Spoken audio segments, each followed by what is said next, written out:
ఈరోజు నా దేవుడు సృష్టి మీద ఏం కలిగిన వాడు? ఆయన అధికారం కలిగిన దేవుడు. ఎర్ర సముద్రాన్ని ఏం చేశాడు ఆయన? God parted red sea when people stood before it and looked unto him. దేవుడు ఒక అద్భుతం చేసి ఎర్ర సముద్రాన్ని పాయలు చేసి ఇశ్రాయేలు ప్రజలు ఏం చేశాడు? ఆయన నడిపించాడు. యోర్దాను నదిని దేవుడు ఏం చేశాడు?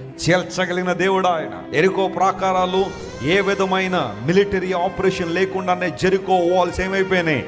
కూలిపోయినాయి. ఎలా అంటే దేవుని శక్తి ఆయన ప్రభావాన్ని బట్టి సృష్టి మీద ఆయనకు అధికారం ఉందని, సృష్టి ఆయన మాట వింటుందని అనేక సార్లు దేవుడు బైబిల్ గ్రంథంలో రుజువుపరిచాడు. ఈనాటికి కూడా దేవుడు సృష్టి మీద అధికారం కలిగిన వాడే. చప్పట్లు కొట్టి ప్రభునామమును మహిమపరచును. హల్లెలూయా. My God has authority over this creation.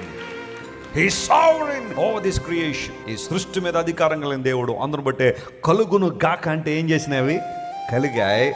ఈ సృష్టినంతా కూడా దేవుడు ఏం చేస్తున్నాడు చెప్పండి? నిర్వహిస్తూ ఉన్నాడు. కేవలం కలుగు చేయడం మాత్రమే కాకుండా, not only God created this universe, he is sustaining this universe with his power, with his word. నువ్వు నమ్మగలవా దేవుడు సర్వాధికారం కలిగిన వాడని? నువ్వు విశ్వసించగలవా దేవుని కార్యాలు గొప్పవని? కొన్నిసార్లు మనం ఏదైనా ఒక సమస్యను ఎదుర్కొన్నప్పుడు అనిపిస్తుంది, ఇది దేవుడు ఏం సాల్వ్ చేయగలుగుతాడండి వెస్లీ గారు, ఇది చాలా పెద్ద సమస్య అండి. సమస్య నీకు పెద్దదేమో కానీ నా దేవునికి పెద్దది కాదు. Your problem may be bigger to you, my friend, but it's not bigger to my God, because my God is bigger than your shame. My God is bigger than your guilt. My God is bigger than your problem. He is bigger than anything else in the world.